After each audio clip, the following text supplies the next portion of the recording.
Well, hello everybody. It's Dave coming to you from the fire table here on my back patio at my house here in Southern Maryland. We have pretty breezy out here. Winter decided to come punch spring in the face a little bit today. It's about 50 degrees and there's probably about a 15-mile-an-hour breeze blowing through here, so it's playing havoc with my fire. And I didn't bring a cigar home, so I'm smoking my my really nice Meerschaum Church Warden, which I don't normally hear at home, but I had in the car today. So that's what I'm smoking.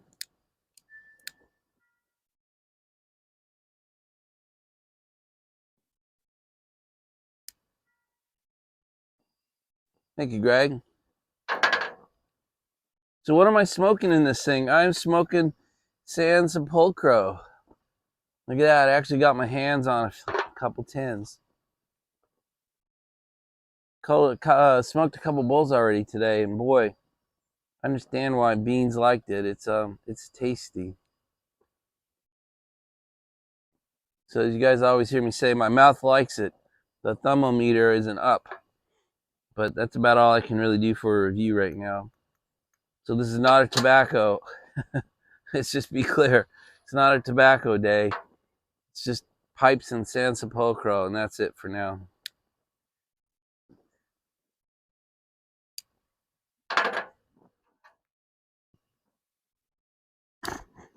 So it's about 4 o'clock, 4:30. It's about 4:30 on Monday afternoon. I've been out all day. I haven't watched a single YouTube video today.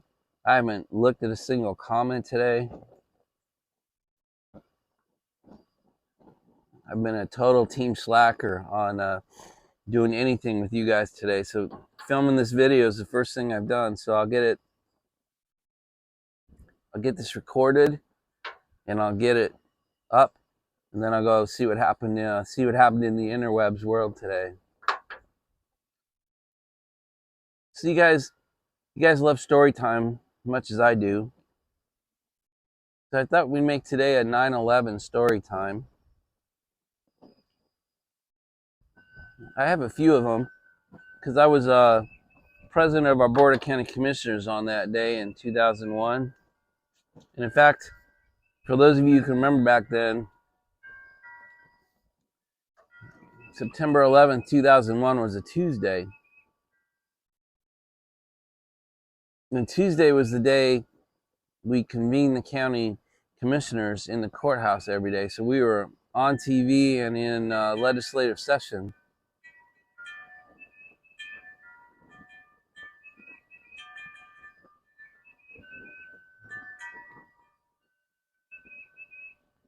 So what happened was we were in session, TV was on, cameras were rolling, and my sheriff came into the back of the room and was kind of giving me the wave, like, "Hey, I need to talk to you." So I said, "Hey, the vice president can keep the legislative session rolling. I'm going to go see what he wants." And we went in the back room, and he said, "Hey, Dave, hey, a plane hit the World Trade Center." I was like, "Well, that's sad, but it probably bounced off and is laying in the street. And why are you bothering me with this?" And he said, "No, a big plane." So that was kind of strange. And I said, "Well, that is crazy news.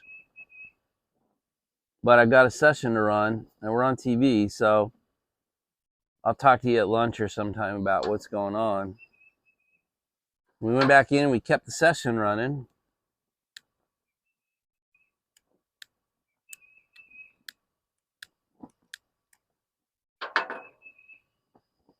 And I guess about 30 minutes later, he was back in the back of the room giving me the "Hey, I need to talk to you again" sign. So I said, "Oh, well, guys, keep going again. I'll be back in a minute."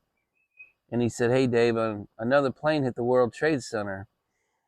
And I was kind of like, "Hey, Sheriff." Hey, Mike, while I appreciate the current events, you're kind of messing up my my legislative session. So let's, this, it sounds like a horrible event, but we will, we need to keep going on and get the business of the county done today. So he left, and I said, we'll see you at lunch. And we went back into session, and about 30 minutes later, he was back. And I'm like, man, this guy is brain damaged. So we went in the back again. He said, Dave, a third plane has gone into the Pentagon. The state of Maryland has declared a state of emergency. And as the chief law enforcement guy, we have to put you in the bunker. We need to shut it down. I was like, wow, things just got real. So at this point, we had to go back on in front of everybody. We ended up closing the county government and shutting down the legislation session and sending we had about 950 employees in the county, and went ahead and closed county government, sent everybody home, and put out instructions over the airwaves to have all the parents not go to the schools to try to pick up their kids, because that would have been an utter disaster at all our schools. So we had all the bus drivers show up early and start trying to get the kids rounded up and get them home, but try to keep all the parents away. And we sent everyone home, but I couldn't go home. I had to go down into the basement of the courthouse, which was a bomb shelter, which I didn't even know about. I'd been elected, I guess, about 3 years at this time, but there's certain things you just don't really care about or need to know. And one of them was that we had an emergency shelter set up in the courthouse.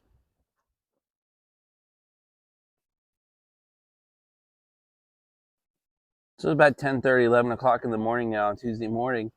So I called my wife to say, hey, I know what's going on, and we're good here. And she said, well, I haven't turned the TV on yet today, because she had Sean was a 6-month-old infant at the time, and she hadn't turned on the TV yet. She said, why'd you close the government? And I said, well, turn on the TV. She said, what channel? I said, it won't matter. So she turned on the channel, and in about 10 seconds said, when are you coming home? And I said, I'm not. I've got to marshal the county emergency efforts from here. And she was very unhappy with that answer, for sure. The other thing most people who don't live here don't know is Calvert County has a dual reactor nuclear power plant. It's called Calvert Cliffs.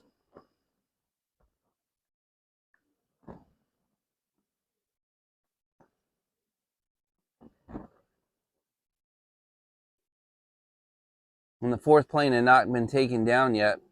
It was flying back towards D.C. And they figured the targets for that plane were either the White House, the Capitol, or the nuclear power plant, because it was only about 25 miles from downtown D.C. So they said, hey, Commissioner Hale, you have to call in air support from the Navy to fly combat air support over our nuclear plant. And basically I was like, huh? What? How am I supposed to do that? And the head of my emergency services division said, you never read your handbook, did you? I was like, dude, I don't even remember you handing me one, to be honest. He goes, well, where did you put it? I said, I remember putting a 3-ring binder that somebody handed me in my bottom right-hand drawer. I'll go get it. He said, no, you can't leave.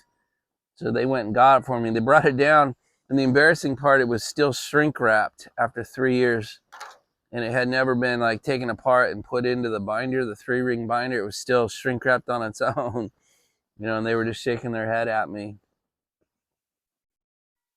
Well, lo and behold, inside of that shrink wrap binder was a tab that said how to request support from the naval base. Turns out I had a phone number to call. I had a code name. I had an access code and everything. And so I had to call that phone number, and they came on and said, access code, and I read it out of my book, and they said, hey, you must be Commissioner Harrell. I said, that is true. What are you requesting? And I said, I'm requesting, and I'm reading right off here, I'm requesting combat air patrol be placed over the nuclear power plant known as Calvert Cliffs. Now, I'd called into Patuxent Naval River Air Station, which is largely a training and test base. And we knew them. I mean, it wasn't like I was calling strangers. Over the last 3 years, the base commander was a Navy captain. I knew him quite well. And the NAVAIR 3-star admiral was there as well. And she put me on hold, and the base commander came on and said, Dave, what are you looking for? And I said, dude, I'm way out of my league. I don't know what I'm asking for. I'm just asking for combat air patrol to keep the nuclear power plant safe. And his response was, we don't have any combat-ready F-18s yet. It'll take me about 3 hours to get them out of test configuration and get the test gear off of them and get them combat ready. Is there if I put 2 gunships over there? And I'm like, how am I supposed to respond to that? Of course, if that's what we can do, that's what we can do. And 10 minutes later, they were coming down the highway about 50 feet off the deck. And they literally just sat on station over the domes for as long as they could. And I'd say within about an hour, we had F-18s running what they call that racetrack formation, quite high. I don't know what combat altitude they were flying at, but they were flying racetracks around our nuclear power plant for quite a while. The freaky part was, at night they were running no lights, no red lights, no wing lights, no nav lights. They were flying combat blacked out. So it was so weird to hear F-18s flying around and around us and not being able to see them in any way. Anyway, the Navy flew F-18 air cover for us for several weeks before they decided it was no longer a risk.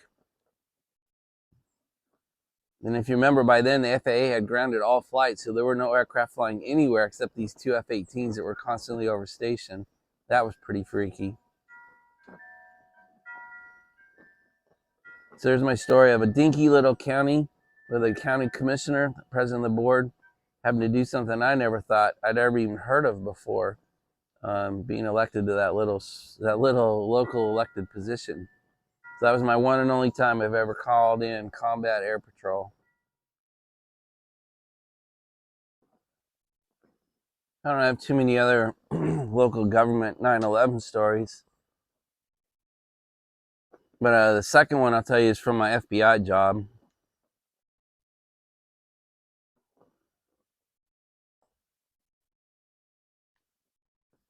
So after 9/11, there's quite a political move afoot to split up the FBI and model it more after the British M5, M6 organization, where M5 is domestic and M6 is overseas. And they wanted to break the FBI up and create a domestic, like National Bureau of Intelligence, and an international.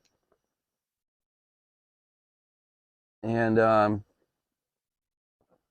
Congress formed the Webster Commission, and they took several months. But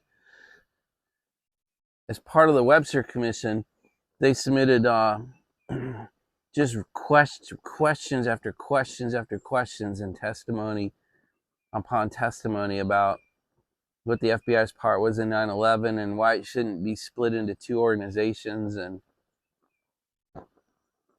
I spent most of my time from 9/11 forward for about 6 or 8 months just writing responses to Congress for the FBI.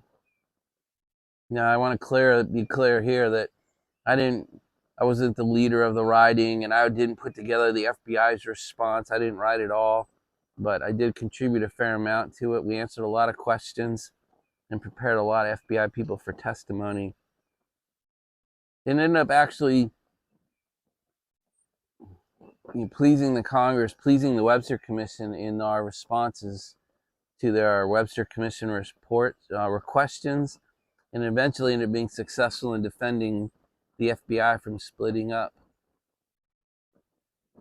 I was really proud of that in 01, 02. Don't know how I feel about it today, but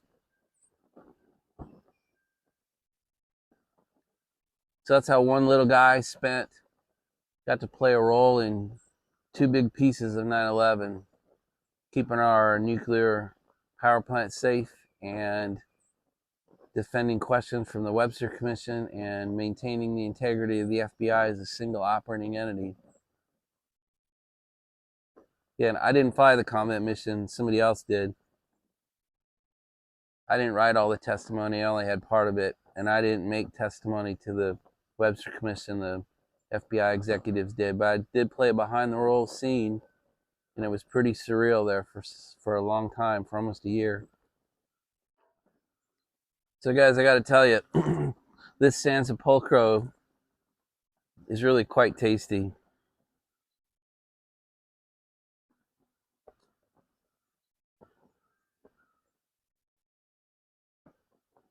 Italian Dark Fired Kentucky, 2022 Red Virginia.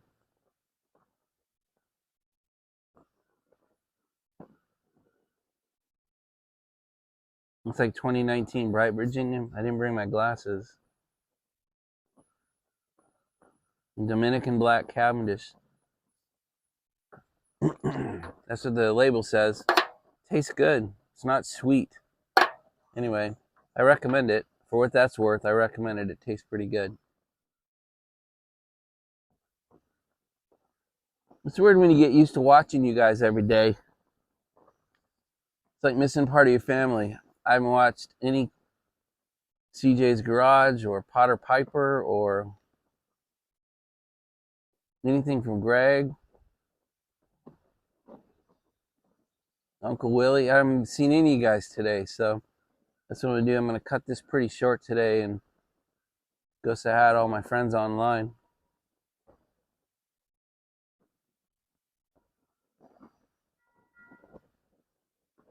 It's really too breezy to be out here. It's almost too breezy to have this fire going.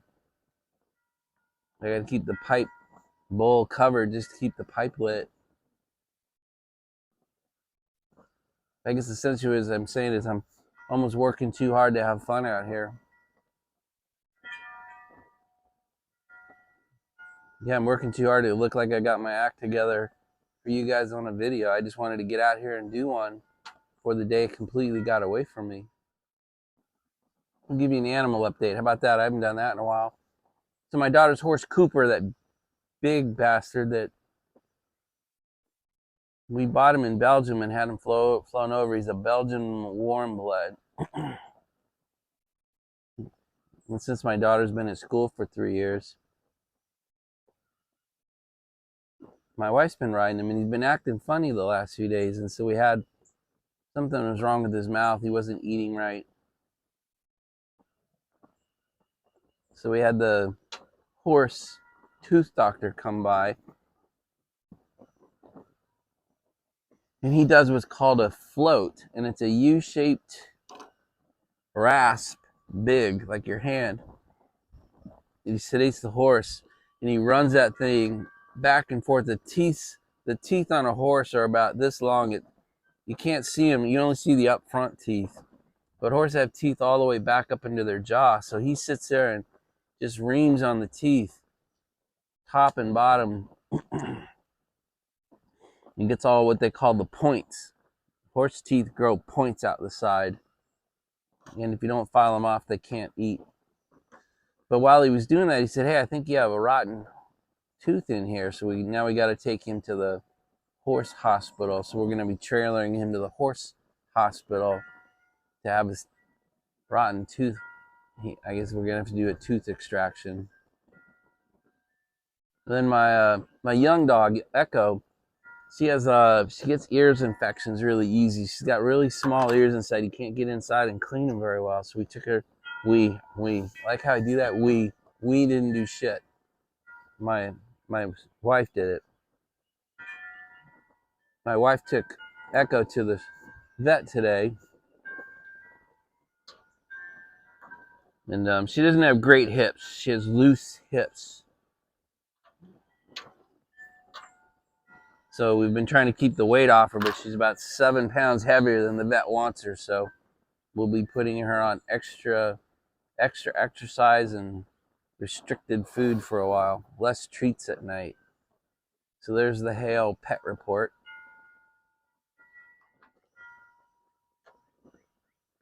All right, guys, I think we're going to call it. It's too windy out here.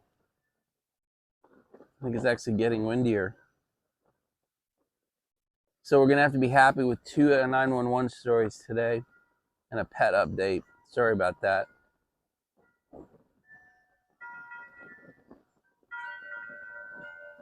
So guys, God bless you. May He hear your prayer. May He make His face shine upon you. And I sure hope life is good. We will talk again tomorrow on Tuesday. Bye, everybody.